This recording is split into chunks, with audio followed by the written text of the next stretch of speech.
విచారణ జరుగుతుంది కదా. The investigation is going on, let it go. The investigation should happen in a more transparent way. So I have nothing to do with it. I am like you, waiting for the result.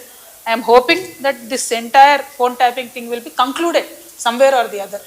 చట్టానికి ఎవరు కూడా అతీతులు కాదనడానికి మాత్రం మనము ఆలోచన చేసుకోవాలి.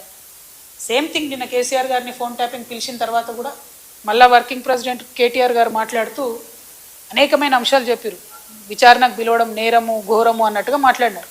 నేనేమంటున్నా, ప్రజా జీవితంలో ఉన్నప్పుడు అనేకమైన అంశాలు ఉంటాయి, వాటి కాన్సిక్వెన్సెస్ ఫేస్ చేయాల్సి వస్తుంది. సో ట్రాన్స్పరెంట్గా విచారణ కొనసాగడానికి అందరం కూడా సహకరించి ఈ అంశాన్ని ఎంత తొందరగా క్లోజ్ చేస్తే అంత మంచిది. అసలు మమ్మల్ని విచారణకే పిలవద్దు అన్నట్టు మాట్లాడుతున్నాం.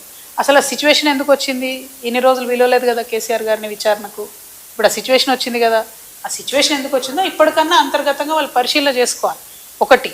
రెండు, ఒకవేళ పిలిచిండ్రు అనుకోండి విచారణకు, పోక తప్పదు. ఇప్పుడు రేపు నన్ను పిలిచినా పోతా.